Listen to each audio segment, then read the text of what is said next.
السلام علیکم ورحمۃ اللہ وبرکاتہ۔ الحمد للہ وکفی وسلام علی عبادہ الذین اصطفی، اما بعد، اعوذ باللہ السمیع العلیم من الشیطان الرجیم، بسم اللہ الرحمن الرحیم، انا نحن نزلنا الذکر وانا له لحافظون، وقال اللہ تبارک وتعالی ثم اورثنا الكتاب الذین اصطفینا من عبادنا، وقال اللہ تعالی لقد كان لكم في رسول الله اسوة حسنة، وقال رسول اللہ صلی اللہ علیہ وسلم خیرکم من تعلم القرآن وعلمه، او کما قال علیہ الصلاة والسلام صدق اللہ العظیم وصدق رسوله النبی الکریم ونحن على ذلك لمن الشاہدین والشاکرین والحمد للہ رب العالمین۔ ہر ابتدا سے پہلے، ہر انتہا کے بعد، ہر ابتدا سے پہلے ہر انتہا کے بعد ذات نبی بلند ہے، ذات خدا کے بعد دنیا میں جس قدر احترام کے قابل ہیں لوگ، میں سب کو مانتا ہوں مگر مصطفیٰ کے بعد صلی اللہ علیہ وسلم۔ نام محمد سے دلوں کو سرور ملتا ہے، نام محمد سے دلوں کو سرور ملتا ہے، نگاہ فکر کو تازہ شعور ملتا ہے، نصیب کیسا بھی ہو واسطہ احمد کا دے کے، نصیب کیسا بھی ہو وسیلہ محمد کا دے کے، خدا سے جو بھی مانگے ضرور ملتا ہے۔ واجب الاحترام محترم بزرگوں، دوستوں اور عزیزوں اور پردہ نشین مائیں بہنیں، آج اس عاجز کے لیے انتہائی مسرت، شادمانی اور خوشی کا موقع ہے کہ سرزمین میوات میں یہ مشہور ادارہ مدرسہ عمر بن خطاب رضی اللہ عنہ کے تکمیل حفظ کے جلسے کی مناسبت سے ہمارے عزیز مکرم کرم فرما مدرسے کے روح رواں اور ذمہ دار جناب مفتی شاکر صاحب کی دعوت پر اس عاجز کو حاضری کا شرف ملا۔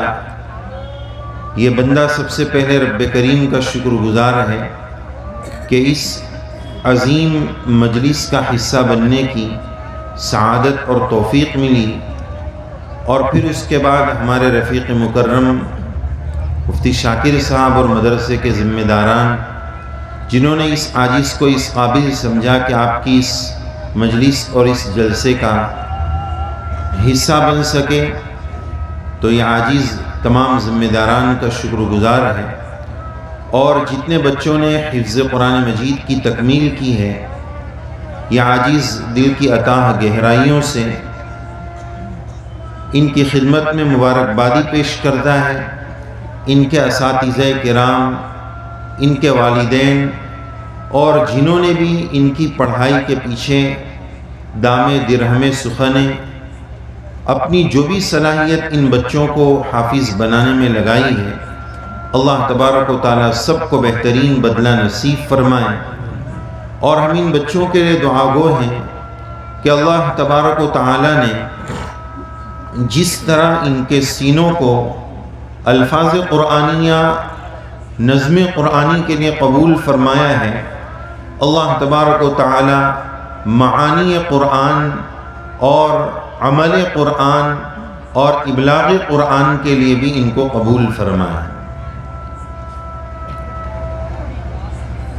آج کا یہ جلسہ، جیسا کہ محترم اناؤنسر صاحب بار بار عرض کر رہے تھے اور ہمیں اہمیت دلا رہے تھے، کہ ہمارا آج کا یہ جلسہ کتاب مقدس قرآن مجید کی نسبت پر ہے۔ یہ نسبت بہت عظیم اور بہت بڑی نسبت ہے۔ آج ہم مسلمانوں کی طرف سے بھی اس حوالے سے بڑی کمزوری ہے کہ ایک شادی کی جو مجلس ہوتی ہے، شادی کی جو محفل ہوتی ہے، اس کا جو اہتمام اور اس کی جو فکریں اور اس کا جو انتظام بہت ساری جگہوں پر دیکھنے میں آتا ہے۔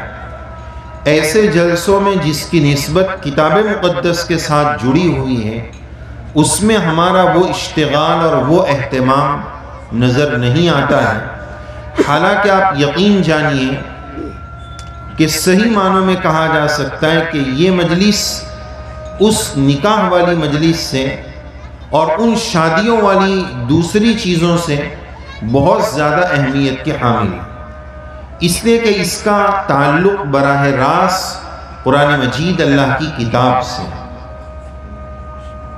جو وہ دلہوں کا مقام ہے، یا عاجز کہہ سکتا ہے کہ اس سے زیادہ اہم ان دلہوں کا مقام ہے جنہوں نے آج قرآن مجید کی تکمیل کی ہے۔ آج ضرورت ہے اس بات کی کہ امت کے سامنے حفاظ کرام اور انہوں نے کیا چیز حاصل کی ہے، اس کی اہمیت اور عظمت کو ہم سمجھیں، ہمارے سامنے ہمارے دل و دماغ میں اس بات کو لایا جائے، تاکہ آج امت میں مولوی ملا اور حافظ کی جو حقارت آ رہی ہے، اس حقارت کو ختم کیا جائے اور سمجھایا جائے کہ ان کو جو مقام ملا ہے وہ دنیا میں کسی کے پاس وہ مقام نہیں ہے۔ خطبے کے دوران اس عاجز نے قرآن مجید کی ایک آیت تلاوت کی، جس میں رب کریم نے یہ بات ارشاد فرمائی کہ ثم اورثنا الکتاب۔ اللہ تعالیٰ اس آیت میں یہ فرماتے ہیں کہ ہم نے کتاب مقدس قرآن مجید کا وارث بنایا۔ کس چیز کا وارث بنایا؟ کتاب مقدس قرآن مجید کا وارث بنایا۔ اور کس نے وارث بنایا؟ اورثنا، اللہ تعالیٰ فرما رہے ہیں ہم نے بنایا۔ وارث بنانے والی ذات اللہ کی ہے، جس چیز کا وارث بنا رہے وہ اللہ کی کتاب ہے۔ اور کس چیز، کن لوگوں کو وارث بنایا ہے؟ آگے فرمایا الذین اصطفینا من عبادنا، ہمارے بہت سارے بندوں میں سے چن چن کر ہم نے ان لوگوں کو کتاب کا وارث بنایا۔ اللہ تعالیٰ نے اس جگہ پر جو لفظ استعمال فرمایا ہے اصطفینا، اس لفظ کو سمجھنا ہے، جس سے سمجھ میں آئے گا کہ ان کی کیا اہمیت ہے۔ رسول اللہ صلی اللہ علیہ وسلم کے ناموں میں ایک نام ملتا ہے مصطفیٰ، جس کا مطلب ہوتا ہے چن چن کر چنا ہوا۔ ایک ہوتا ہے چنا ہوا اور ایک ہوتا ہے چن چن کر چنا ہوا۔ جیسے کھیلوں میں ہوتا ہے، بہت ساری ٹیمز کھیلتی ہے، پھر اس میں سے چن کر 4 ٹیمیں آتی ہے، پھر 2 ٹیم آتی ہے، پھر ایک فائنل جیتتی ہے۔ تو جو فائنل وجیتا ہوتی ہے اس کو کہا جاتا ہے یہ چن چن کر چنی گئی ہے، یہ آخری درجہ ہے، اس کو کہتے ہیں چن چن کر چننا۔ تو اللہ تعالیٰ نے وارثین کتاب اللہ، حاملین کتاب اللہ، وابستگان کتاب اللہ کے لیے یہاں پر اسی لفظ کا انتخاب فرمایا اصطفینا من عبادنا، کہ دنیا میں بہت ساری مخلوق ہیں، پہلا انتخاب یہ ہوا کہ ان تمام مخلوق میں رب کریم نے ہمیں انسان بنایا، یہ چنا گیا۔ نمبر 2، دنیا میں بہت سارے انسان ہیں، بہت ساری سوچ رکھنے والے ہیں، بہت سارے عقائد رکھنے والے ہیں۔ دوسرا انتخاب یہ ہوا کہ ہمیں نعمت اسلام اور نعمت ایمان سے سرفراز فرمایا، یہ چنا گیا۔ تیسرا چناؤ یہ ہوا کہ آدم علیہ السلام سے لے کر جناب محمد رسول اللہ صلی اللہ علیہ وسلم تک، آپ کی ذات اقدس تک بہت سارے انبیاء کرام علیہ السلام تشریف لائے، سب کی امتوں کا سلسلہ چلا، لیکن کنتم خیر امت، تم بہترین امت، اس وقت سے لے کر رسول اللہ صلی اللہ علیہ وسلم تک جتنی امتیں آئیں، تمہارا چناؤ یہ ہوا کہ تم بہترین امت ہو۔ اب آخری نمبر پر چن کر جو چنا گیا، جس کو رب کریم نے فرمایا اصطفینا من عبادنا، اسی کو رسول اللہ صلی اللہ علیہ وسلم نے فرمایا کہ تمہارا لاسٹ اینڈ فائنل چناؤ یہ ہوا کہ خیرکم من تعلم القرآن وعلمہ، تم تمام لوگوں میں سب سے بہترین وہ لوگ ہیں جو قرآن مجید پڑھتے اور پڑھاتے ہیں۔ یہ عاجز اکثر یہ عرض کرتا ہے کہ ہم دنیا والوں کی خدمت میں ایک سوال یہ پیش کرتے ہیں کہ تم یہ بتاؤ کہ اس دنیا میں سب سے اونچی پوسٹ، سب سے اونچی ڈگری، سب سے اونچا رتبہ اس دنیا میں کس کا ہے؟ کون اونچا والا ہے؟ اونچے درجے والا کون ہے؟ تو کوئی کہے گا ڈاکٹر صاحب اونچے ہیں، کوئی کہے گا انجینئر صاحب اونچے ہیں، کوئی کہے گا فلاں منتری کی پوسٹ اونچی ہے، پی ایم سی ایم، اور جو بھی جس کی جیسی سوچ ہوگی اس کے حساب سے اس کا جواب آئے گا۔ لیکن ایک جواب اس سوال کا صادق المصدوق محمد الرسول اللہ صلی اللہ علیہ وسلم نے ارشاد فرمایا کہ سب سے بہترین وہ لوگ ہیں، سب سے اونچی پوسٹ ان لوگوں کی ہے جو قرآن مجید پڑھتے اور پڑھاتے ہیں۔ خیرکم من تعلم القرآن وعلمہ، یہ سب سے اونچی ڈگری والے ہیں۔ دنیا والے جس کو اونچا سمجھتے ہو سمجھتے رہیں، لیکن سب سے اونچے حاملین کتاب اللہ۔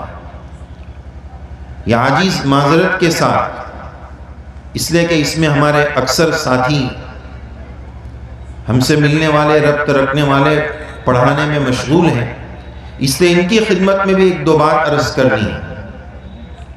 جب ہم قرآن مجید پڑھتے اور پڑھاتے ہیں، چونکہ یہ مادی دور ہے، فائنینشلی اور مالیات کی بھی نظام زندگی میں ایک ضرورت ہے، اور ظاہر ہے کہ علم دین کا جب اشتغال ہوگا تو مالی اعتبار سے اکثر حالات کا سامنا رہتا ہے، تو ہم احساس کمتری کا شکار نہ ہو۔ پیغام یہ عرض کرنا ہے کہ ہم احساس کمتری کا شکار نہ ہو۔ یہ بڑی بڑی اونچی اونچی گاڑیوں میں گھومنے والے اور جہازوں میں اڑنے والے ملٹی ملینروں اور مالداروں کا یہ گھومنا ہماری نگاہوں کو خیرہ نہ کر سکے۔ فَلَا يَغْرُورْكَ تَقَلُّبُهُمْ فِي الْبِلَادِ، یہ ان لوگوں کا گھومنا، ان کی عیاشیاں اور ان کی مالداریاں ہماری نگاہوں کو خیرہ نہ کرے۔ اندر سے میرا ایمان رہے کہ میرے پاس جو دولت ہے، اللہ کی کتاب کی دولت ہے، یہ اس دولت کا کوئی مقابلہ نہیں کر سکتا۔ ان کی دولتیں ہیچ ہیں، ہمارے پاس اللہ کی کتاب کی جو دولت ہے اس کا کوئی مقابلہ نہیں۔ یہ دنیا کی مختصر زندگی حالات کے ساتھ بھی گزر جائے گی، اور ہر اعتبار سے شکر اور صبر دونوں ہاتھوں میں مومن کے لڈو ہیں۔ اللہ نے نعمت دی ہے تو شکر کے راستے سے جنت پہنچ جائے، نعمتوں میں کچھ حالات ہیں تو صبر کے راستے سے پہنچ جائے۔ لیکن یاد رکھیں، ناشکری نہ کریں، بے صبری نہ کریں۔ رب کریم نے اسی وجہ سے فرمایا وَقَلِيلٌ مِّنْ عِبَادِيَ الشَّكُورُ، میرے بندوں میں شکر گزار بہت تھوڑے۔ آج ہمارے اندر ناشکری کا جذبہ بہت ہے۔ ابھی یہ لاک ڈاؤن اور کورونا کے جب حالات چلے اور دنیا بھر میں کاروباری اعتبار سے کمی اور گراوٹ آئی، بہت سارے زبانوں پر شکوہ شکایت ہر وقت چلتا رہتا ہے کہ کاروبار گر گیا، حالات آ گئے، ایسا ہو گیا، ویسا ہو گیا۔ ٹھیک ہے، حالات آئے، ساری دنیا پر آئے، لیکن مومن کی شان کچھ اور ہونی چاہیے۔ مومن کی شان یہ ہے کہ نہیں ہجر ہے اچھا، نہیں وصال ہے اچھا، یار جس حال میں رکھے وہی حال ہے اچھا۔ میرا رب مجھے جس حال میں رکھے، یہ میرے رب کی شان تربیت ہے۔ وہ کبھی نعمت دے کر تربیت کرتا ہے، کبھی نعمت لے کر تربیت کرتا ہے، کبھی شکر کے راستے سے تربیت کرتا ہے، کبھی صبر کے راستے سے تربیت کرتا ہے۔ آج میرا حال یہ ہے، ہمارا حال یہ ہے کہ ہم اپنے رب کی شکایت مخلوق سے کرتے ہیں، بھائی اللہ کی شکایت مخلوق سے کیوں کر رہے ہو؟ لوگوں کو کیوں بول رہے ہو کہ میرا کاروبار نہیں چل رہا ہے، میں حالات کا شکار ہوں؟ ارے جس مخلوق کو بول رہے ہیں اس کے پاس اس مسئلے کا حل ہے؟ کیا وہ ہمارے مالی حالات کو درست کرنے کی طاقت رکھتے ہیں؟ جب نہیں رکھتے ہیں تو ان کو بول کر کیا فائدہ؟ نمبر 2، دوسری بات، جن کو ہم اپنے حالات بول رہے ہیں کیا ان کے خود کے کوئی حالات نہیں؟ ان کے لیے کوئی مسائل نہیں؟ وہ خود اپنے مالی حالات میں پریشان ہیں، تو ان کو بول کر کیا فائدہ؟ کیوں ہم اپنا مذاق بنا رہے ہیں؟ کیوں ہم اپنے مہربان رب کی شکایت مخلوق کے سامنے کیوں کر رہے ہیں؟ کیوں رات کو اٹھ کر 2 رکعت پڑھ کر تہجد کا اہتمام کر کے ٹھنڈی کی بڑی راتوں میں اللہ سے مانگ کر اپنے مسئلے کو اللہ سے کیوں نہیں حل کرواتے ہیں؟ صحابہ نے اپنے مسائل رب کریم سے حل کرائے تھے، نمازوں کے ذریعے حل کرائے تھے، مخلوق کے سامنے رو کر حل نہیں کرائے۔ قرآن مجید کی ایک آیت ہم سب جانتے ہیں، لئن شکرتم، آگے اکثر مسلمان جانتے ہیں، اس کے بعد کیا آتا ہے؟ لَأَزِيدَنَّكُمْ، شکر کرو گے تو نعمت بڑھے گی۔ معلوم یہ ہوا کہ ناشکری کریں گے تو پھر بڑا مسئلہ خطرناک ہے۔ اللہ تعالیٰ نے آگے یہ نہیں فرمایا وَلَئِن كَفَرْتُمْ، ناشکری کرو گے، ایک لفظ پر توجہ فرمائیں کہ ایمان والے کے لیے سب سے بڑا جرم کفر ہے۔ اللہ تعالیٰ کو ناشکری اتنی ناپسند ہے کہ آپ اندازہ لگائیں، اللہ تعالیٰ نے ناشکری کے لیے کفرتم، کفر کا لفظ استعمال فرمایا کہ اللہ کو ناشکری اتنی ناپسند ہے۔ اور آگے یہ نہیں فرمایا کہ ناشکری کرو گے تو نعمتیں چھین لوں گا، ہو سکتا ہے نعمتیں اور بڑھ جائے گی لیکن وہی نعمتیں عذاب بن جائے گی۔ میرے رب کا عذاب بڑا سخت ہے، وَلَئِن كَفَرْتُمْ إِنَّ عَذَابِي لَشَدِيدٌ، میرا عذاب، میری پکڑ بہت سخت ہے۔ تو ہم اپنی زندگیوں سے ناشکری کو ختم کریں۔ اچھا، ہم ذرا اس پہلو پر غور کریں کہ جب سے یہ حالات چلیں، کبھی ہماری زندگی میں ایسا ہوا یہ 1.5-2 سال میں کہ ایک وقت بھی ایسا آیا ہو کہ اس دن مجھے روٹی نہ ملی ہو، ایک وقت کا کھانا حالات کی وجہ سے نہ ملا ہو؟ ایسا ہوا کبھی کسی کے ساتھ؟ نہیں ہوا۔ وہی نعمتیں جو پہلے مل رہی تھی آج بھی مل رہی ہیں، تو پھر رونا کاہے کا ہے؟ کس بات کا؟ کیوں ہم اپنے رب کی شکایت کر رہے ہیں؟ کیوں ناشکری کے جذبات ہم اپنے اندر رکھ رہے ہیں؟ ضرورت ہے اللہ سے شکر گزاری کریں، جو دیا ہے اس پر اللہ سے راضی رہیں، تو اللہ تعالیٰ لَأَزِيدَنَّكُمْ، اس نعمت کو اور بڑھائیں۔ اکثر لوگ ہمارے یہاں یہ پوچھتے ہیں کہ روزی میں برکت کے لیے کوئی وظیفہ بتائیں، بلکہ بلا بتائیں کبھی بتا دیں کوئی بیان وغیرہ میں تو بعد میں واپس ملتے کہ پھر سے ایک بار بتائیں، کوئی اور چیز کا وظیفہ بتائیں، کوئی اور اہم بات بتائیں تو وہ واپس نہیں پوچھی جاتی، لیکن روزی میں برکت کا وظیفہ بار بار پوچھا جاتا ہے۔ اس کی بڑی اہمیت ہے۔ ایک روزی میں برکت کا نسخہ سنیے، اللہ کے راستے میں مال خرچ کرنا، یہ روزی میں برکت کا ایک نسخہ ہے۔ کیسے؟ عربی زبان میں اللہ کے راستے میں مال خرچ کرنے کو بولتے ہیں انفاق فی سبیل اللہ۔ انفاق کیا بولتے ہیں؟ انفاق۔ انفاق کا لفظ عربی میں بنا ہے نفق سے۔ نفق عربی میں بولتے ہیں ٹنل کو۔ ٹنل سمجھتے ہیں؟ جو پہاڑ کے درمیان غفا میں سے گاڑی جانے کا جو راستہ ہوتا ہے، اس کو آپ کے یہاں کیا بولتے ہیں؟ گھاٹی بولتے ہیں۔ ماشاءاللہ، اچھا، شدھ اردو ہے۔ گھاٹی جو سرنگ میں سے گاڑیاں جاتی ہیں اس کو عربی میں نفق بولتے ہیں۔ اللہ تعالی ہم سب کو حرمین شریفین مکہ مکرمہ مدینہ منورہ زادہم اللہ شرفا وعظمتا وکرامتا، ہم سب کو بار بار لے جائے، عقیدت اور محبت اور احترام کے ساتھ لے جائے۔ تو وہاں ایسے راستے بہت سارے ہیں، ہمارے ملک میں بھی الحمدللہ مہاراشٹر کے راستے میں ہم نے کافی دیکھے ہیں۔ تو بہرحال وہ جو راستہ ہوتا ہے، اس راستے پر گاڑی چلنے کا ایک اصول یہ ہوتا ہے کہ اس میں گاڑی رکانی نہیں، نان اسٹاپ چلانا ہے۔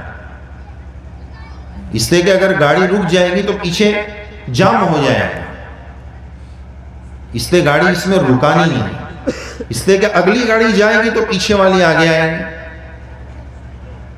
یہ بات سمجھنے کے بعد اب نسخہ سنیے، روزی میں برکت کیسے ہوگی۔ حدیث شریف میں آتا ہے جس کا خلاصہ یہ ہے کہ جس بندے کے مقدر میں جتنی روزی ہے، جتنا مال ہے، جتنا کھانا ہے، جتنا پینا ہے، جب تک وہ کھا پی نہیں لے گا اس سے پہلے اس کی موت نہیں آ سکتی۔ جتنا مقدر کا اتنے لقمے، اتنے گھونٹ کے بعد ہی وہ مرے گا۔ ہم نے کبھی غور کیا کہ ایک بندہ مرنے کے قریب ہے، چند منٹوں کا مہمان ہے، دادا جان نے کہا اس وقت کہ مجھے پانی پلاؤ، تو چمچ سے یا چھوٹی کسی برتن سے ان کے منہ میں چند قطرے ڈالے گئے پانی کے۔ تو اب آپ نے ایک بات یہ نوٹ کی ہوگی کہ چند قطرے منہ میں جاتے ہیں اور کچھ قطرے نیچے گر جاتے ہیں، ایسا دیکھا ہے آپ نے؟ ہم لوگ یہ سمجھتے ہیں کہ ایسا اس لیے ہوا کہ حضرت دادا جان بہت کمزور ہو گئے تھے، ضعف تھا، اس لیے یہ قطرے گر گئے۔ ظاہری سبب تو یہی ہے، لیکن اس کا اصل سبب یہ ہے، توجہ فرمائیں ادھر، اس کا اصل سبب یہ ہے کہ ان کے مقدر کے زندگی کے جتنے قطرے تھے وہ منہ میں جا چکے ہیں، اب یہ ایکسٹرا قطرے منہ میں نہیں جا سکتے، فرشتوں کے واسطے سے اللہ تعالیٰ اس کو گروا ہے کہ یہ اس کے مقدر کا نہیں، ایکسٹرا نہ چلا جائے، زائد نہ چلا جائے۔ تو پتہ یہ چلا کہ ہمارے مقدر کا ہم کو مل کر رہے گا، ٹھیک ہے، اس میں کوئی کمی نہیں ہوگی، جتنا لکھا ہوا ہے موت سے پہلے اتنا ملے گا، نہ اس میں کمی ہوگی نہ اس میں زیادتی ہوگی۔ اچھا، اب آگے کی بات سمجھیے کہ اس وقت ہمارے مقدر میں جتنا آ چکا ہے، انفاق نفق سے بنا ہے، ہم نے اوپر کہا تھا، تو اس گاڑی کا راستہ یہ ہے کہ جب تک آگے والی گاڑی آگے نہیں جاتی ہے پیچھے والی آگے نہیں آتی ہے۔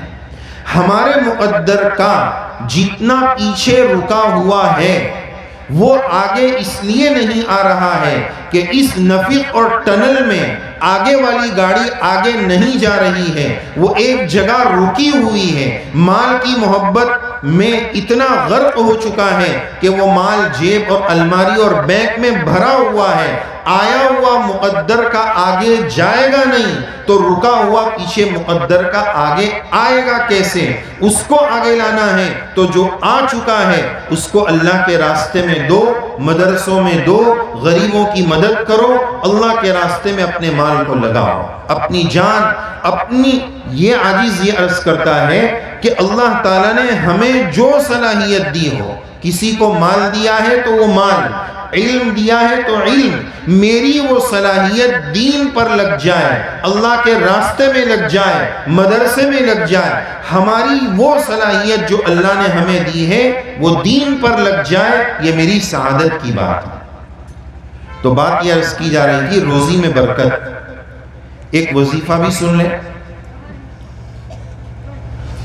رسول اللہ صلی اللہ علیہ وسلم کا بتایا ہوا وظیفہ ہے، کسی عامل کامل صاحب کا نہیں بلکہ نبی کریم علیہ السلام کا وظیفہ ہے۔ ابھی لوگ کورونا میں ڈرے ہوئے ہیں کہ بھئی پتہ نہیں کب بلاوا آ جائے، ہر ایک اپنے اپنے ٹینشن میں رہتا ہے، ذرا سا بخار آ جائے تو بھی ٹینشن آ جاتا ہے۔ ہمارا تو ایمان ہے جب وقت آئے گا تبھی جانا، اس سے پہلے کوئی جا نہیں سکتا۔ تو حدیث شریف کا خلاصہ یہ ہے کہ جو شخص یہ چاہتا ہو کہ میری عمر میں، میری زندگی اور میری ایج میں، عمر میں برکت ہو اور میری روزی میں برکت ہو، حدیث شریف میں آپ صلی اللہ علیہ وسلم نے بتایا کہ اس شخص کو چاہیے کہ وہ صلہ رحمی کرے، رشتہ داروں کے ساتھ حسن سلوک کرے، اس کی روزی میں برکت ہو جائے۔ ایک اور وظیفہ سنیں، بعض لوگوں کے گھروں میں کچھ بوڑھے لوگ ہوتے ہیں، کمزور لوگ ہوتے ہیں، بعض گھروں میں معذور لوگ ہوتے ہیں، تو جو نوجوان گھر میں کمانے والا ہوتا ہے نا، وہ ایک زعم میں اور ایک غلط فہمی کا شکار ہوتا ہے کہ ان کو تو میں لا کے کھلاتا ہوں، یہ میری روٹی پر پلتے ہیں۔ میرے بھائی، یہ تیری بہت بڑی غلط فہمی ہے۔ رسول اللہ صلی اللہ علیہ وسلم نے ایک حدیث پاک میں بتایا، انکم ترزقون بضعفائکم، تم کو جو روزی ملتی ہے وہ تمہارے کمزوروں، ضعیفوں اور معذورین کی برکت سے ملتی ہے۔ تم یہ سمجھتے ہو کہ میں لایا ہوں، میری طاقت لگی ہے، نہیں، یہ ان کے صدقے میں تم کو ملا ہے، یہ تمہارے ملنے کا ذریعہ ہے۔ تو ایک وظیفہ یہ ہوا، اپنے معذورین اور کمزوروں پر خوب خرچ کرو، روزی میں برکت چاہتے ہو۔ اور ایک اہم وظیفہ سن لیں، ہمارے بہت بڑے بزرگ حاجی امداد اللہ مہاجر مکی رحمت اللہ علیہ کا بتایا ہوا وظیفہ ہے، جس کا کچھ خلاصہ یوں ہے کہ جو شخص یہ چاہتا ہے کہ اس کی روزی میں برکت ہو، وہ فجر کی نماز سے ظہر کے بیچ میں کوئی ایک وقت متعین کر لے، روزانہ ایک ہی ٹائم، بہتر یہ ہے کہ فجر کے بعد 41 مرتبہ 25ویں پارے کی تیسرے رکوع کی آخری آیت، اللہ لطیف بعبادہ یرزق من یشاء وہو القوی العزیز، 70 مرتبہ روزانہ اس آیت کو پڑھنا ہے اور اللہ تعالیٰ سے دعا مانگنا۔ یہ وظیفے ہیں، دعاؤں کا بھی اہتمام کریں، وظیفے کے ساتھ اللہ سے مانگنے کا بھی اہتمام ہونا چاہیے۔ چونکہ بات علماء سے شروع ہوئی تھی، کل ہم سہارنپور میں اپنے استاد محترم حضرت شیخ عاقل صاحب دامت برکاتہم، جو مظاہر علوم جدید کے اس وقت کے شیخ الحدیث اور محتمیم صاحب بھی ہیں اور اس عاجز کے استاذ بھی ہیں، حضرت کی خدمت میں جب پہنچے تو حضرت نے ایک نصیحت یہ فرمائی۔ حضرت کی ایک کتاب ہے بیان الدعا کے نام سے، وہ حضرت نے ہدیہ عنایت فرمایا، اور چونکہ اس میں دعائیں وغیرہ حضرت نے لکھی ہے، سنت دعائیں لکھی ہے، تو حضرت نے اس عاجز کو یہ نصیحت فرمائی کہ تم تو مولانا ہو نا، تو مولانا لوگ یہ سمجھتے ہیں کہ ہمیں کوئی دعا وغیرہ پڑھنے کی ضرورت نہیں ہے، ہم تو مولانا ہے، بس کام ہو گیا، ہم کو دعا پڑھنے کی ضرورت نہیں۔ نصیحت فرمائی کہ اہتمام کے ساتھ ان دعاؤں کو پڑھیں۔ تو ہم سب بھی اللہ تعالیٰ سے دعا کا اہتمام کریں، اللہ تعالیٰ سے مانگنے کا اہتمام کریں۔ اور بات اس پر شروع ہوئی تھی کہ احساس کمتری کا شکار نہ ہو، ہمارے پاس جو قرآن مجید کی نعمت ہے وہ دنیا والوں کے پاس نہیں۔ ایک عالم صاحب جو کسی مدرسے میں پڑھاتے تھے، حفظ کلاس یا نورانی قاعدہ وغیرہ اس طرح پڑھاتے تھے، علماء یہ بات زیادہ سمجھیں گے، تو ان سے پوچھا کسی نے کہ جناب آپ کیا پڑھاتے ہیں؟ اب پوچھنے والے کسی مدرسے کے شیخ الحدیث صاحب رہے ہوں گے، بڑی بڑی کتابیں پڑھاتے ہوں گے، تو اب جو مولانا بن کر نکلے یہ ضروری نہیں کہ سب بخاری شریف پڑھانے لگ جائیں، سب کتابیں پڑھانے لگ جائیں۔ ان معصوم بچوں پر محنت کرنے والوں کا مقام اور مرتبہ بہت بڑا ہے، بلکہ رئیس المفسرین حضرت عبداللہ ابن عباس رضی اللہ عنہما نے قرآن مجید میں جو علماء ربانیین کا لفظ آیا ہے اس کی تفسیر میں فرمایا الذین یعلمون الصغار قبل الکبار، جو ان معصوم بچوں پر محنت کرنے والے جو علماء ہیں وہ علماء ربانی ہیں۔ کتنا اونچا مقام ہے۔ تو وہ مولانا صاحب سے شیخ الحدیث صاحب نے پوچھ لیا کہ آپ کیا پڑھاتے ہیں؟ اب ان کو نورانی قاعدہ بولنے شرم آئی، ناظرہ پڑھاتا ہوں یہ بولنے شرم آئی کہ اتنے بڑے حضرت کو میں کیسے کہوں کہ میں ناظرہ پڑھاتا ہوں، قرآن شریف پڑھاتا ہوں۔ تو انہوں نے اس کا جواب ایک الگ انداز میں یہ دیا، ہمارے علماء سمجھیں گے، انہوں نے جواب یہ دیا کہ بندہ جلالین شریف کا متن پڑھاتا ہے،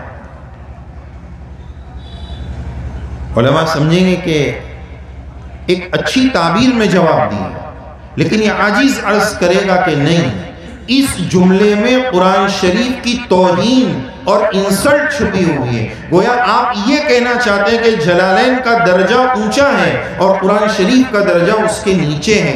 نہیں میرے بھائی، فخر کے ساتھ کہنا چاہیے کہ بندہ خادم قرآن مجید ہے، قرآن مجید کی نسبت میرے ساتھ جڑی ہوئی ہے، یہ میری زندگی کی بہت بڑی سعادت ہے۔ ہم اپنے بچوں سے بھی، اپنے اساتذہ کرام سے بھی ایک بات یہ عرض کریں گے کہ جب کورونا کا دور آیا، ہمارے عام بھائیوں سے بھی عرض کریں گے، ہر ایک کی خدمت میں ایک بات عرض کرنی ہے اس تعلق سے کہ جب کورونا کا دور چلا تو آپ کے یہاں بھی مسجدیں بند ہوئی ہوگی، اور مسجدیں بند ہونے کے بعد کھلی تو اس پورے مجمع میں کتنے لوگ ایسے ہیں کہ مسجد کھلنے کے بعد انہوں نے 2 رکعت صلاۃ شکرانہ اس نیت سے پڑھی کہ مولا آپ کا بڑا کرم ہے، آپ نے اپنا گھر میرے لیے کھول دیا۔ کتنے لوگ ہیں ہم میں سے جنہوں نے 2 رکعت صلاۃ شکرانہ پڑھا؟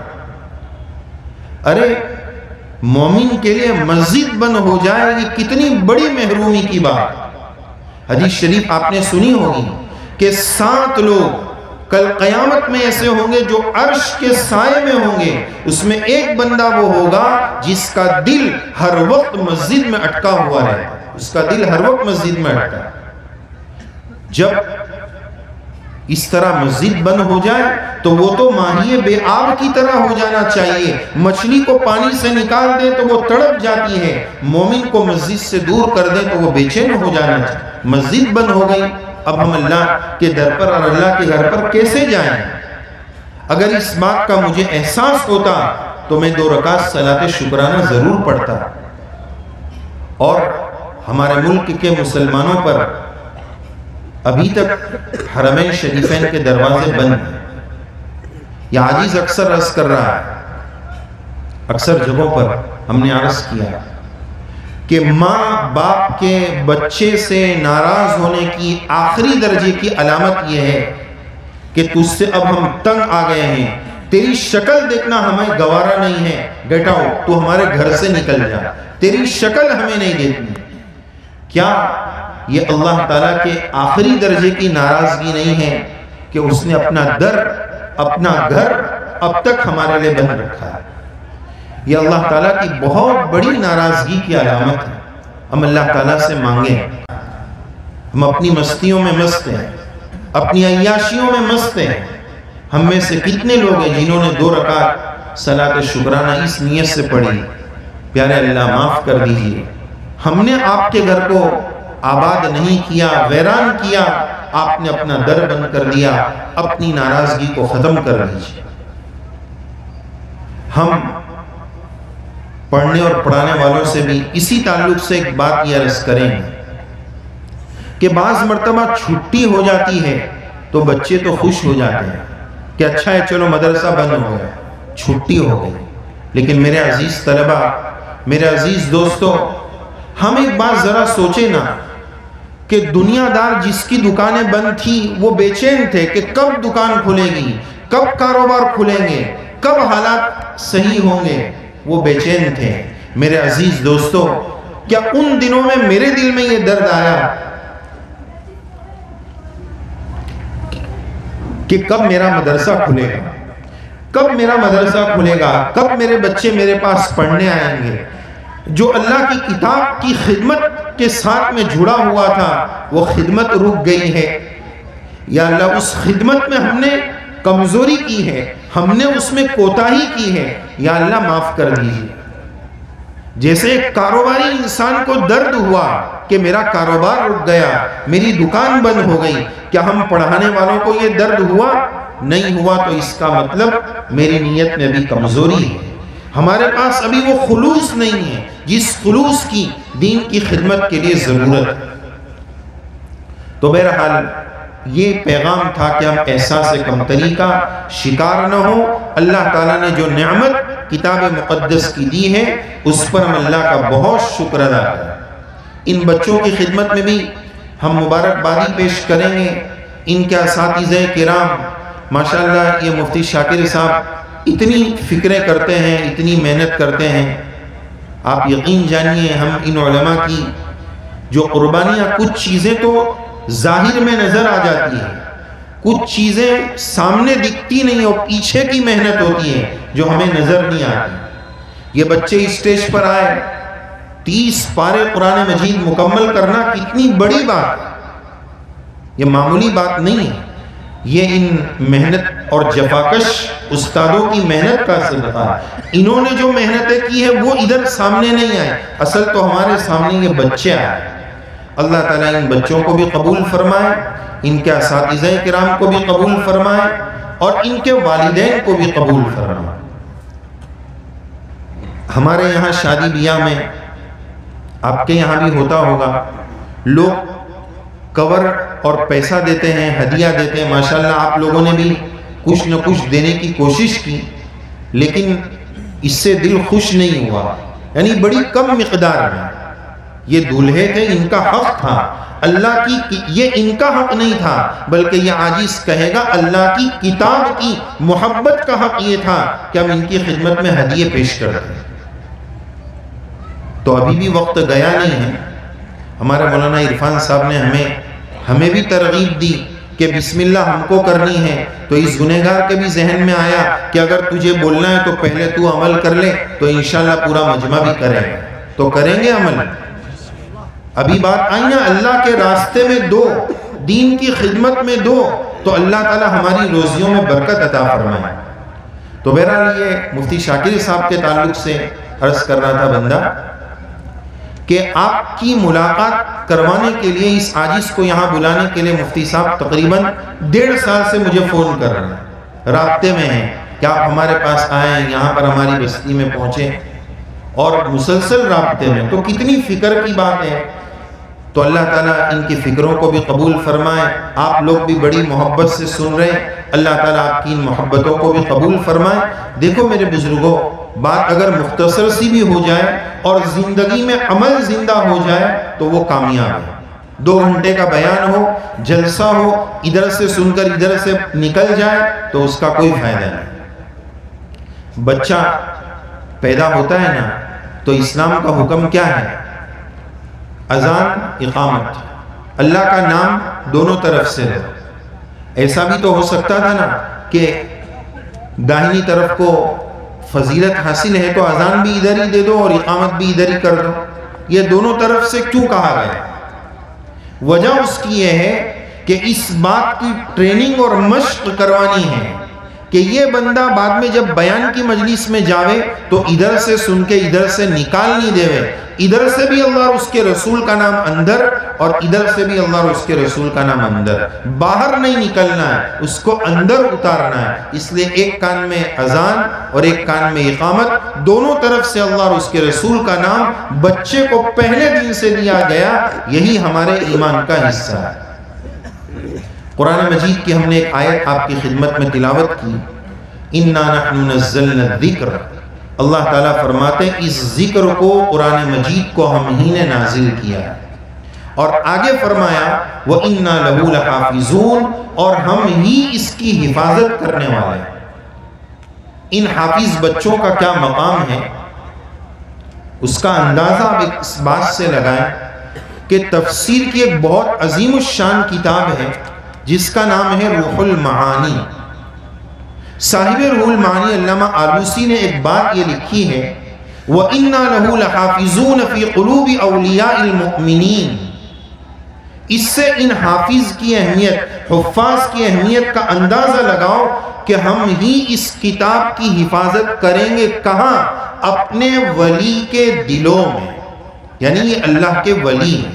اگر وہ سچا اور پکا حافظ ہے، اللہ کی کتاب پر عمل کرنے والا حافظ ہے، تو وہ اللہ کا ولی ہے. اچھا ایک بات اور سنیں.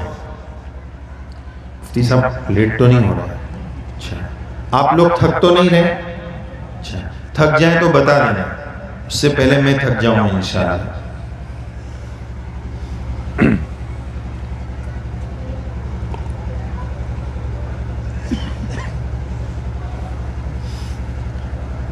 قرآن مجید سے متعلق ایک بات یہ عرض کرنی ہے کہ ہر مسلمان پر قرآن شریف کے 5 حق ہیں۔ کتنے حق ہیں بھائیوں؟ 5 حق ہیں ہر مسلمان پر، چاہے وہ مرد ہو، چاہے وہ عورت ہو، چاہے وہ بچہ ہو، ہر مسلمان پر 5 حق ہیں۔ یہ 5 حق سنانے سے پہلے تھوڑا فریش ہونے کے لیے آپ ایک لطیفہ سنیں تاکہ ہم اگلی بات اور اچھے سے سمجھ سکیں۔ اور لطیفہ اس بات پر سنانا ہے کہ آج ٹانگ کھینچنے کا دور بہت زیادہ ہے، جس کو ہمارے یہاں حسد کہا جاتا ہے، جس کو جیلیسی کہا جاتا ہے۔ اس کو وہ نعمت کیوں ملی؟ اس کے پاس سے چلی جائے، چاہے مجھے ملے کہ نہ ملے، حسد ہو جاتا ہے۔ اس کا مدرسہ کیوں ترقی کر رہا ہے، میرا کیوں نیچے ہو رہا ہے؟ اس کی دکان کیوں چل رہی، میری دکان کیوں نہیں چل رہی؟ بھئی اللہ کا شکر ادا کریں، آپ کو بھی اللہ ملے دیں گے، آپ کی روزی میں بھی برکت ہو۔ تو یہ جلنا، حسد بہت خطرناک بیماری ہے، اللہ اس سے ہماری حفاظت فرمائے۔ دوسرے کی نعمت کو دے کر کیوں للچانا؟ میرے پاس جو نعمت ہے میرے رب کا بہت کرم ہے، اسی پر میں خوش ہوں، اسی پر میں شکر گزار ہوں۔ تو آج حسد کا بہت دور ہے، کسی کی بھی نعمت کو جلنا، اندر سے پریشان ہوتے رہنا، کوڑتے رہنا۔ حسد کا ڈیفینیشن اور تعریف یہ ہے کہ بس اس کے پاس سے چلی جاوے، مجھے ملے کہ نہیں ملے۔ یہ تو کوئی بات نہیں ہوئی۔ اچھا، حدیث شریف میں آتا ہے کہ حسد نیکیوں کو ایسا کھا جاتا ہے، حسنات کو ایسا کھا جاتا ہے جیسے آگ لکڑی کو کھا جاتا ہے۔ اس طرح حسد ہے، کتنی خطرناک بات ہے۔ اچھا، اور حسد جو ہے نا، اس کی آگ بڑھتی ہے، کبھی ختم نہیں ہوتی، وہ اندر ہی اندر جلتے رہتا ہے، بعض مرتبہ کسی کو پتہ ہی نہیں چلتا ہے وہ جل رہا ہے۔ اس پر لطیفہ سنا۔ ایک بادشاہ سلامت کی خدمت میں ایک شاعر آیا ہے۔ یہاں تو ماشاءاللہ میوات اور یوپی میں اچھی اردو سمجھتے ہیں، بہت ساری جگہ میں تو ہم کو پھر بتانا پڑتا ہے کہ شاعر کس کو بولتے ہیں۔ تو بہرحال وہ شاعر آیا، اس نے بادشاہ سلامت کی تعریف میں چند قصیدے اور چند اشعار پڑھے کہ آپ ایسے ہیں، ویسے ہیں، بہت اچھے ہیں وغیرہ۔ بادشاہ نے جیب میں ہاتھ ڈالا اور سب سے بڑے گاندھی جی آج 2000 روپے کے، تو آج کے زمانے کے حساب سے 2000 روپے ان کو ہدیہ دے دیا۔ کس کو؟ وہ شاعر کو۔ اب بادشاہ کا جو وزیر تھا اس کو حسد ہو گیا کہ بادشاہ سلامت یہ کیا بات ہوئی، ہم آپ کے یہاں اتنے سالوں سے کام کر رہے ہیں، آپ نے پوری زندگی میں ہمیں کبھی 2000 روپے ایک دن میں نہیں دیے، وہ 5 منٹ 2 جملے بولا، آپ نے اس کو اتنے بڑے گاندھی جی دے دیے، 2000 کی نوٹ دے دی۔ تو بادشاہ سلامت ٹینشن میں آ گیا کہ اس کو کیا کہا جائے۔ بادشاہ نے یہ کہا کہ دیکھو، اس سے واپس لینا یہ تو ہم نہیں کر سکتے، آپ کوئی ترتیب کر کے، آپ کو اختیار ہے، کوئی ترتیب کرو اور آپ واپس لے سکتے ہو، میں اب واپس نہیں مانگ سکتا ہوں، یہ میری کرسی کے خلاف ہے، میں واپس کیسے مانگوں؟ تو وہ وزیر کو، شاعر جو ہے وہ وزیر کے پاس گیا، اور وزیر جو ہے وہ شاعر کے پاس پہنچا کہ بھائی پیسے لے کے کہاں جا رہے ہو، ذرا ادھر آؤ، یہ پیسہ جب ملے گا جب آپ اس سوال کا جواب دیں گے۔ بادشاہ سلامت کے پاس لے کر گیا اور بولا کہ یہ سوال کا جواب دو گے تو یہ پیسہ ملے گا۔ بولے کیا سوال ہے بتاؤ؟ سوال یہ ہے، اس نے کہا شاعر سے، وزیر نے، کہ بھائی آپ کی اس ہتھیلی پہ بال کیوں نہیں؟ اب یہ تو کوئی سوال تھا، اس ہتھیلی پہ بال کیوں نہیں؟ تو وہ تو شاعر تھا، بہت ہوشیار تھا، بادشاہ سلامت سامنے تھے۔ اس نے کہا کہ بادشاہ سلامت اتنے سخی ہے، یہ آج کی بات نہیں ہے، یہ سخاوت پرانی بات ہے، اور ہم کو اتنا دیتے ہیں، یہ اتنا دیتے ہیں کہ ان کے لیتے لیتے ہمارے بال اڑ گئے۔ بادشاہ سلامت کو جواب بہت پسند آیا، ایک گاندھی جی اور مل گئے، ایک نوٹ اور، اس کی حسد کی آگ اور بڑھ گئی۔ اس نے کہا کہ رک، ایک سوال اور، یہ بتا کہ بادشاہ سلامت کی ہتھیلی پر بال کیوں نہیں؟ او ہو یہ اتنی بڑی بات، اس کا تو کوئی جواب ہی نہیں ہے۔ ان کی سخاوت کا جب دریا بہتا ہے تو وہ رکتا نہیں ہے۔ ہمارے لیتے لیتے اڑ گئے، ان کے دیتے دیتے اڑ گئے۔ بادشاہ سلامت کو جواب اتنا پسند آیا، ایک گاندھی جی اور مل گئے، ایک نوٹ اور مل گئی، حسد کی آگ اور بڑھ گئی۔ اب آخری مرحلہ تھا، اس نے کہا کہ آخری سوال ہے۔ آخری سوال یہ ہے، وزیر یہ بولنے لگا کہ یہ بتا اے شاعر کہ میری ہتھیلی پر بال کیوں نہیں؟ اس نے اور شاندار جواب دیا، بادشاہ سلامت کے دیتے دیتے اڑ گئے، ہم جیسوں کے لیتے لیتے اڑ گئے، اور تم جیسوں کے کفے افسوس ملتے ملتے اڑ گئے۔ ایک نوٹ اور مل گئے۔ یہ حسد کی آگ ہے جو بجھتی نہیں۔ اب یہ بیچ میں ہم تھوڑا فریش ہو گئے۔ اب آئیے اپنی بات پر۔ بات یہ چل رہی تھی کہ قرآن مجید کے ہمارے اوپر کتنے حق ہے؟ بولو 5۔ دھیان سے سنیے، یاد رکھیے، ہمارے اس پیغام کو آگے پہنچائیے۔ نمبر 1، اللہ کی کتاب ہونے پر ایمان لانا۔ نمبر 1 کیا ہے؟ اللہ کی کتاب ہونے پر ایمان لانا۔ 6 نمبر جیسے یاد کرتے نا، اس کو یاد کیجئے۔ نمبر 1، اللہ کی کتاب ہونے پر ایمان لانا۔ نمبر 2، اس کے الفاظ کو صحیح کرنا۔ نمبر 3، اس کے معنی کو سمجھنا۔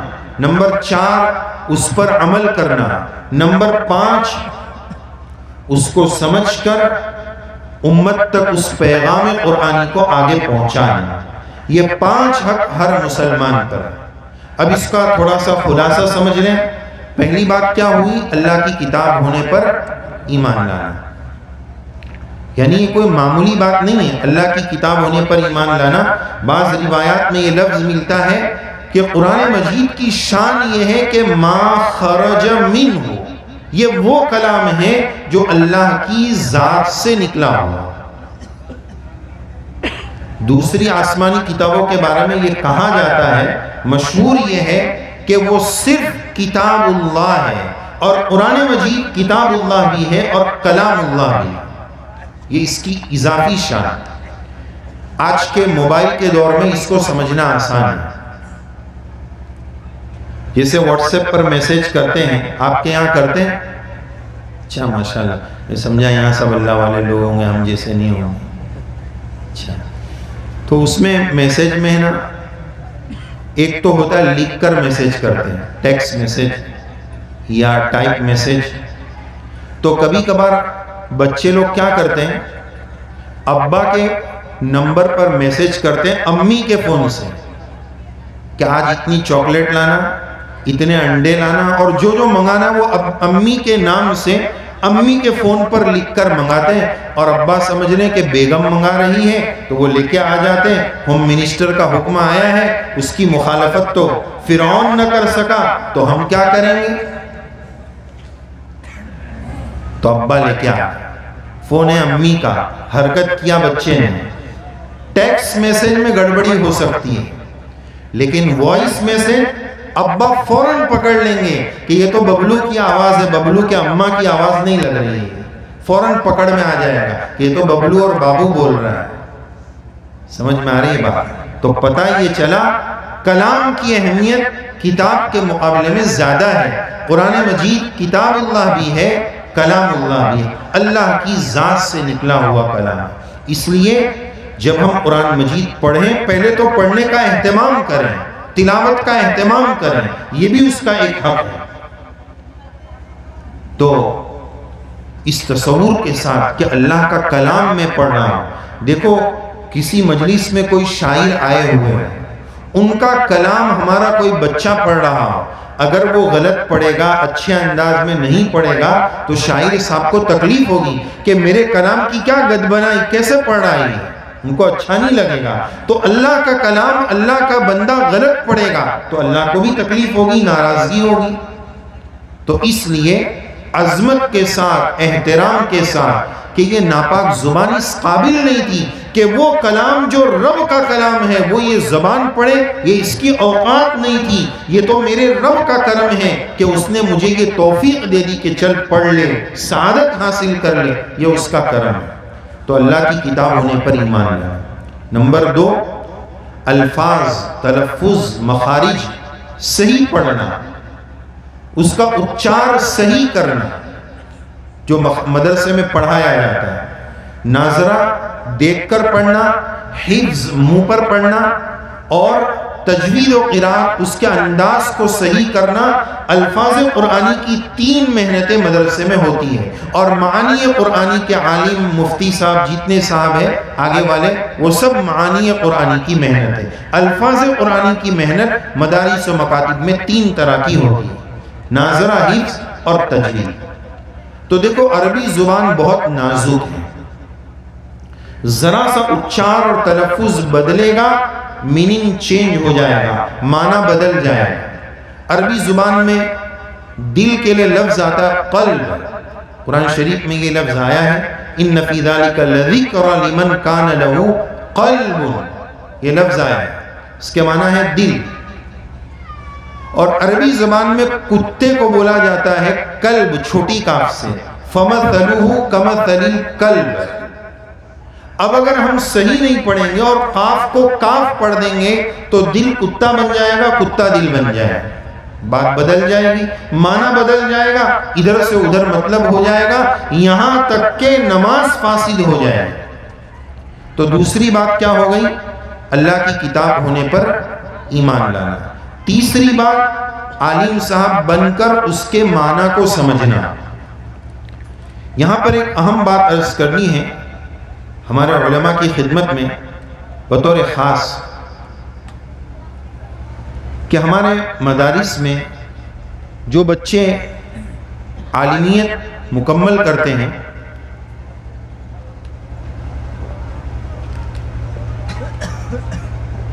تو ان کا بھی اسی طرح جلسہ ہوتا ہے۔ تو جلسے میں بڑے بڑے اکابر آتے ہیں۔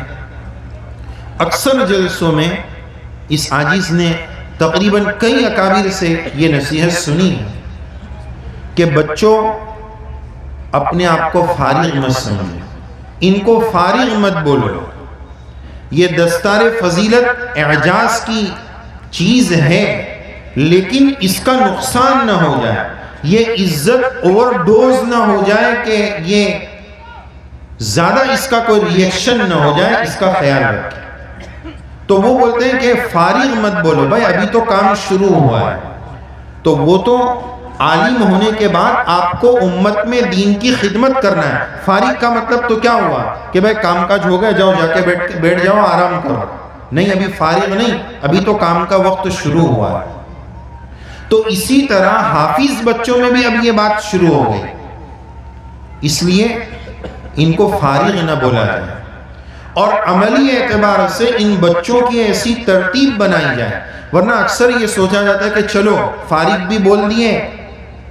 حضرت تھانوی رحمت اللہ علیہ کا لفظ تو یہ ہے 10 تار فضیلت، دستار نہیں بولتے، تار، 10 تار، 1 تار، 2 تار، 3 تار، فضیلت کے 10 تار لگا لیے، حضرت یہ فرماتے تھے، دستار فضیلت۔ تو اب ان بچوں کو یہ لگا دی دستار، یہ ان کا اعزاز ہو گیا، لیکن یہ چھٹی نہیں ہوئی، بات مکمل نہیں ہوئی۔ اگلا حق معانی قرآن کا ادا کرنا ہے، خود سمجھنا ہے، پھر نمبر 5 پر اس کو سمجھ کر امت تک پہنچانا ہے۔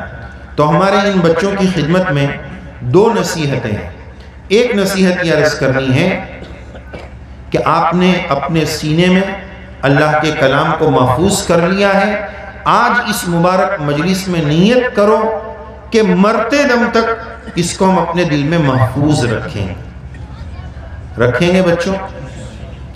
یہ عاجز کی چاہت تو یہ تھی، چونکہ بچوں کی تعداد زیادہ تھی، یہی تھی کہ ان کو اوپر بٹھایا ہے، دولہا نیچے تھوڑی ہوتا ہے، ہم بے شرم ہو کے اوپر بیٹھیں، دولہے لوگ نیچے بیٹھیں۔ ابھی دولہے کے تعلق سے بھی اخیر میں آپ کو ایک لطیفہ سنا کر اپنی بات مکمل کریں گے۔ تو بہرحال کیا عرض کر رہا تھا بھائی؟ ہاں نہیں، یہ بچوں کے لیے 2 بات ہیں۔ ایک تو تا دم حیات اپنی زندگی میں اللہ کے کلام کو محفوظ رکھنا ہے۔ اس کے لیے آپ کو کیا کرنا پڑے گا؟ روزانہ اہتمام کے ساتھ پڑھنے کا معمول، سنانے کا معمول، اور حدیث شریف آپ نے پڑھی ہوگی کہ آخرت میں یہ کہا جائے گا پڑھتا جا چڑھتا جا، اقرأ ورتقی کما کنت ترتل، جیسا کہ دنیا میں تو پڑھنے کا اہتمام کرتا تھا۔ ماں عربی جاننے والے جانتے ہیں کما کنت ترتل ماضی استمراری کا صیغہ ہے، اور استمرار دوام، جیسا کہ پڑھنے کا تو اہتمام کرتا تھا۔ اور ایک درخواست یہ بھی ہے کہ قرآن مجید کی جب تکمیل ہو تو ہمارے ساتھیوں سے درخواست یہ کہ اس کی ترتیب یہی بنائیں کہ فلق قل هو اللہ احد، فلق ناس، الحمد شریف اور الف لام میم مفلحون پر اس ترتیب پر ختم ہو۔ تراویح میں بھی ایسا ہی ہوتا ہے، اسی طرح مکمل ہوتا ہے۔ کبھی ہم نے سوچا ایسا کیوں ہوتا ہے؟ حدیث شریف میں اس کی وضاحت ہے، لفظ الحال والمرتحل، قرآن مجید کی تکمیل۔ ہمیں تو ختم کا لفظ بولنے میں بھی ڈر لگتا ہے، قرآن مجید ختم نہیں ہو سکتا، ختم کرنے والے ختم ہو گئے، قرآن ختم نہیں ہو، تکمیل ہو سکتی۔ تو کیا کہہ رہے ہیں؟ ہاں، ہم نے یہ کبھی سوچا کہ سورہ ناس پر قرآن شریف مکمل ہوا، پھر حافظ صاحب تراویح میں بھی ایسا کرتے ہیں کہ الف لام میم سے دوبارہ شروع کر دیتے ہیں۔ قرآن مجید کی تکمیل کرنے والے کو حدیث شریف میں یہ کہا گیا کہ الحال والمرتحل، وہ ایسا مسافر ہے کہ وہ ایک اسٹیشن پر پہنچ چکا ہے اور وہاں سے اس کا اگلا اسٹیشن ہے۔ جیسے ہم ابھی گجرات سے آئے تو دہلی پہنچتے ہیں، پھر دہلی سے اگلا اسٹیشن، وہ ایک الگ سواری سے آتے ہیں، اور پھر دہلی سے ادھر کو ایک الگ سواری سے آتے ہیں۔ تو دہلی پر ہمیں رکنا نہیں، ہماری اصل منزل مقصود آپ کی زیارت ہے، وہاں رکنا نہیں۔ تو اسی طرح حدیث شریف میں یہ بتایا گیا کہ یہ ایک اسٹیشن ہے، یہاں رکنا نہیں ہے، دوبارہ قرآن شریف شروع کر دینا۔ یعنی تراویح میں پیغام یہ دیا گیا اس عمل سے کہ یہ مت سمجھو کہ اب رمضان جا رہا ہے یا قرآن مجید مکمل ہو رہا ہے تو بند کر کے طاقوں میں رکھ دینا ہے۔ نہیں نہیں میرے بھائی، اس سے تو شیطان خوش ہوگا۔ اگرچہ وہ ابھی بند ہے لیکن جیل میں بھی تو پٹائی ہوتی ہے نا، تو یہیں سے اس کی ایک پٹائی اور ایک چپت پہنچا دو اس کی خدمت میں کہ جب مکمل ہو رہا ہے تو وہ خوش ہو رہا ہے۔ الف لام میم سے دوبارہ شروع کر کے جیل میں ایک چپت پہنچا دی گئی، خوش مت ہو۔ مومن کی شان یہ ہے کہ وہ قرآن مجید مکمل کرے گا، پھر شروع کرے گا، پھر مکمل کرے گا، پھر شروع کرے گا، یہ سلسلہ چلتا رہے گا۔ تو میرے عزیزوں، ایک پیغام آپ کی خدمت میں یہ ہے کہ اس کو یاد کرتے رہنے کا اہتمام ہم کو کرنا ہے، اور دوسرا پیغام یہ ہے کہ ارادہ کرو کہ آگے ہمیں عالم بھی بننا ہے، اس کی ہم اساتذہ کرام ترتیب بھی بنائیں۔ ہم اکثر اپنے طلباء سے ایک بات عرض کرتے ہیں کہ بھائی ہمارے یہاں نیت کی بڑی کمی ہے، کوئی ٹارگٹ، کوئی منزل مقصود متعین نہیں۔ عربی دوم کے سبق کا ہم حوالہ دیتے ہیں، القراءۃ الراشدہ میں سبق ہے ماذا تحب ان تکونا، بچوں آپ مستقبل میں فیوچر میں کیا بننا چاہتے ہیں؟ تو جو عصری تعلیم اور اسکول میں پڑھتا ہے اس کو بتا دیا کہ بیٹا تیرے کو ڈاکٹر بننا ہے، آگے جا کر کچھ ڈاکٹر بن کر کچھ لوگوں کو، سب کو نہیں، آپ کو کچھ لوگوں کو آگے جا کر قتل خانہ کھولنا ہے۔ قتل خانہ سمجھتے ہیں؟ سب نہیں، ورنہ ڈاکٹر صاحب ناراض ہو جائیں اگر کوئی ہوں گے، چند ایسے ہوتے ہیں۔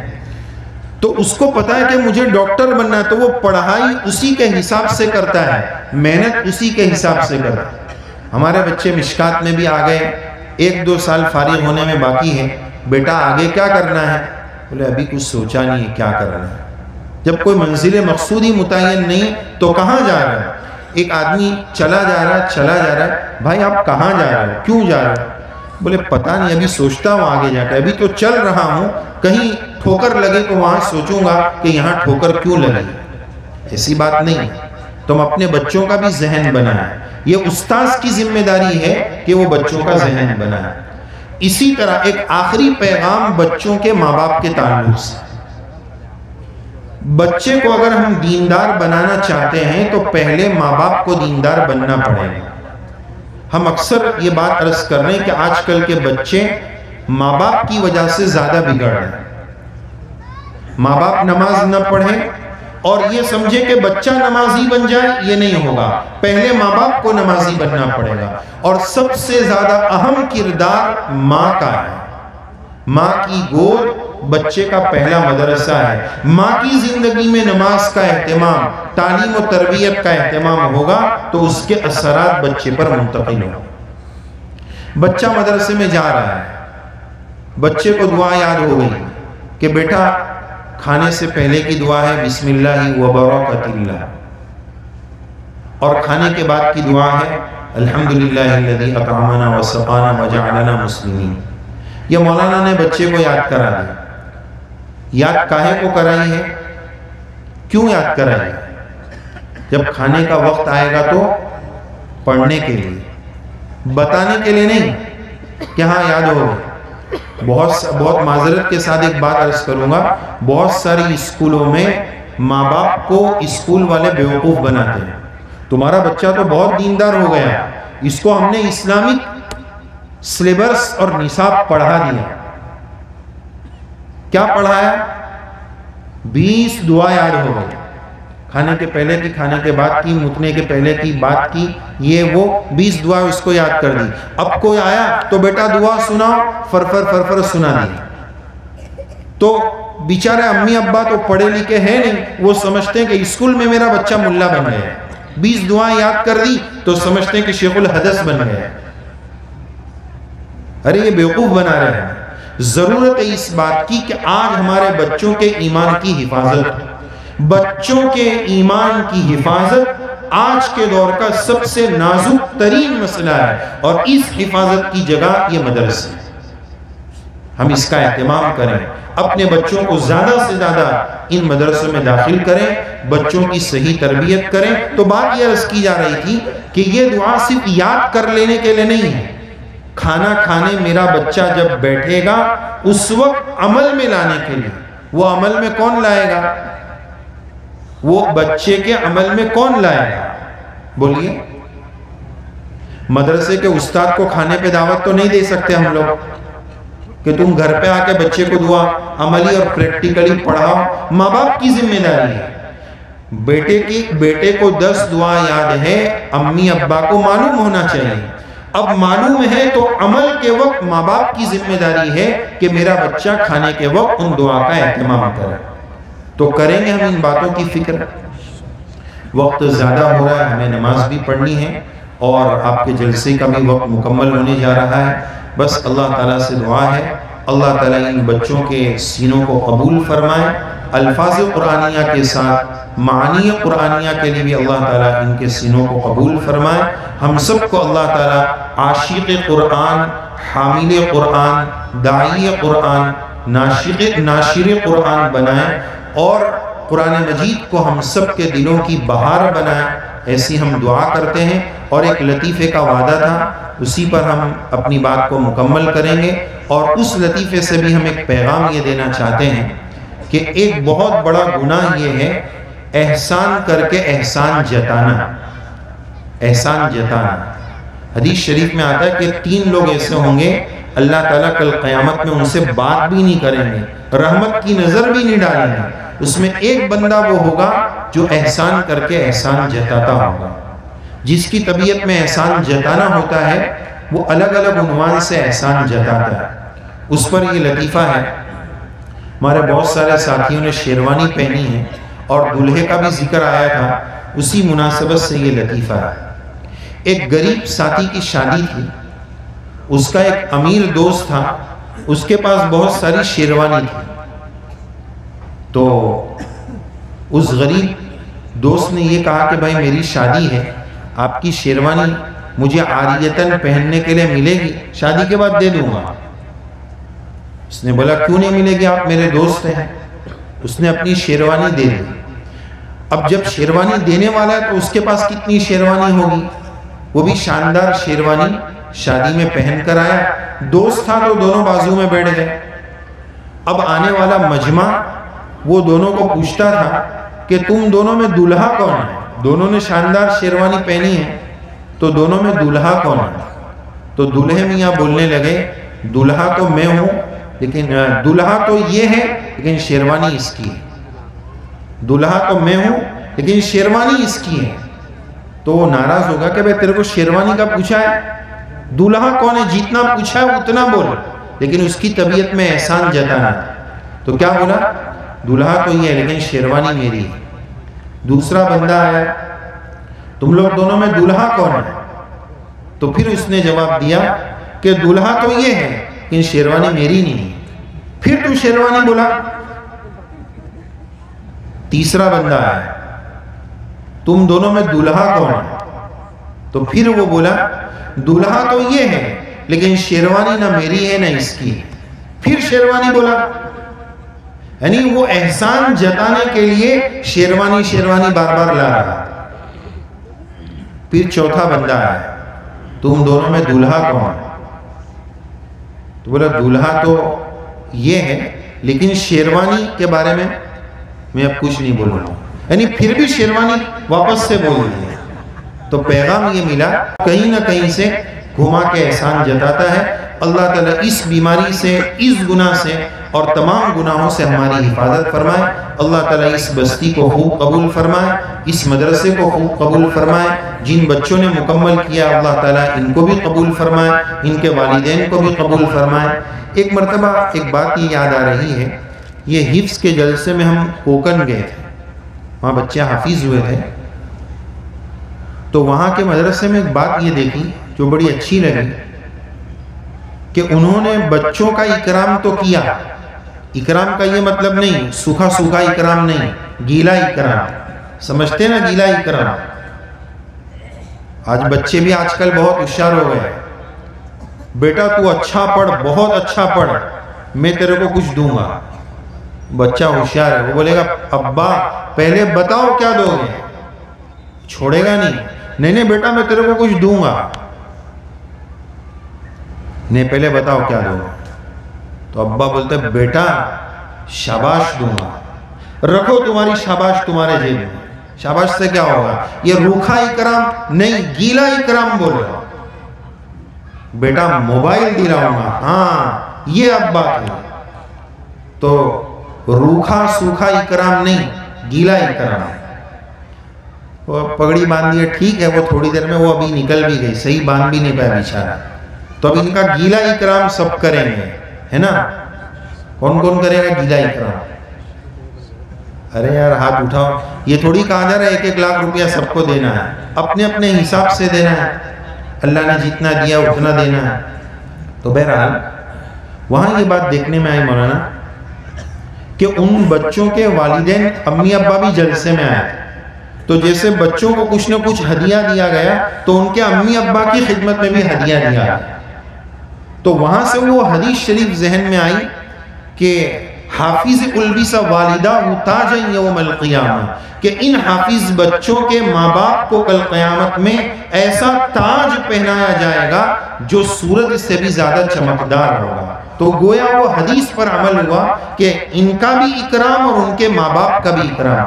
آج کے دور میں اس نسبت سے اکرام کی بہت ضرورت ہے تاکہ ہم بتا سکیں کہ حافظ کا کیا مقام ہے، ایک انجینئر اور ایک ڈاکٹر کے ساتھ عالم کا کیا مقام ہے یہ بتا سکیں۔ بہرحال بات لمبی ہوتی جا رہی ہے، اللہ تعالی ہم سب کو توفیق عمل سے نوازے، ہماری اس بستی کو قبول فرمائے، اور جو کچھ حالات چل رہے ہیں اللہ تبارک و تعالی ان حالات سے ہمیں نجات نصیب فرمائے۔ سچی توبہ اللہ تعالی ہم سب کو کرنے کی توفیق سعید نصیب فرمائے، آمین یا رب العالمین۔ وآخر دعوانا ان الحمدللہ رب العالمین۔